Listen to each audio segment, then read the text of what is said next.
اور ان میں بعض وہ ہیں جو دیکھتے ہیں آپ کو ایسی آنکھیں کھول کے دیکھ رہے ہیں. آیا آپ سمجھا سکتے ہیں ان اندڑوں کو جبکہ وہ دیکھتے ہی نہیں؟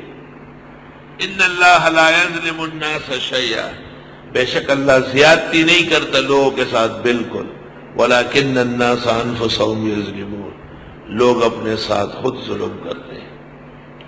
ویوم یحشرهم، جس دن جمع کرے گا ان کو، کأن لم یلبثوا، گویا کہ ٹھہرے ہی نہیں، الا ساعۃ من نہار، مگر ایک گھڑی دن کی، یتعارفون بینہم، پہچان لیں گے ایک دوسرے کو. اللہ، صحیح بات یہ ہے کہ قبر میں بھی ملاقات ہوتی ہے اور اہل قبور آپس میں میل ملاپ کرتے ہیں، اچھے اعمال تقسیم ہوتے ہیں، سب کو اس کا فائدہ پہنچتا ہے.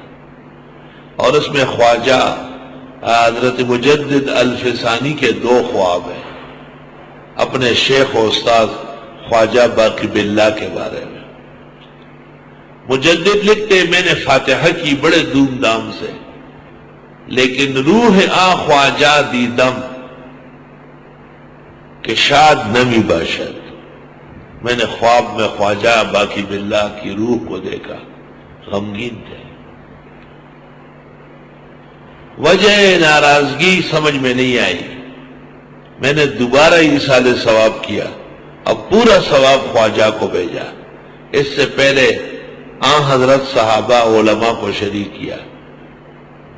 اب جو خواجہ کی روح کو دیکھتا ہوں خوش و خرم ہے. فرماتے ہیں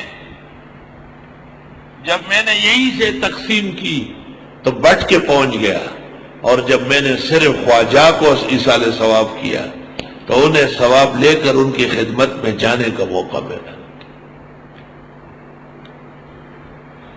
صوبہ سرحد میں جو ایصال ثواب ہوتا ہے اس میں اور شریک نہیں ہوتے، جس مردے کا ہوتا ہے اس کا. جب دوبارہ ہوتا ہے تو کہتے ہیں بلد دعاؤ کے ٹولو موڑو دا پارا، بلد دعاؤ کے اڑمبئی کے نہیں شریک ہے. اور جب آپ لاکھ ثواب کب صحیح ہوئے بالکل.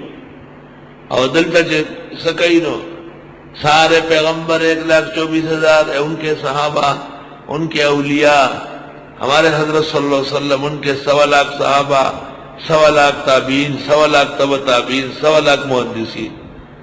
گنگڑو یہ دانے یہ وغیرہ کوٹخ بہت ہونا رہے، ثواب تو بٹ کے پہنچتے ہیں ٹولے غرب کو. جس دن جمع کرے گا ان کو، گویا کہ ٹھہرے نہیں تھے مگر ایک گھڑی دن کی، یتعارفون بینہم، ایک دوسرے کو پہچان لیں گے. قد خسر الذین کذبوا بلقاء اللہ، یقیناً تاوان ہو چکا ہے ان لوگوں کا جنہوں نے تکذیب کی اللہ سے ملنے کی. وما کانوا مہتدین، اور یہ نہ تھے ہدایت والے.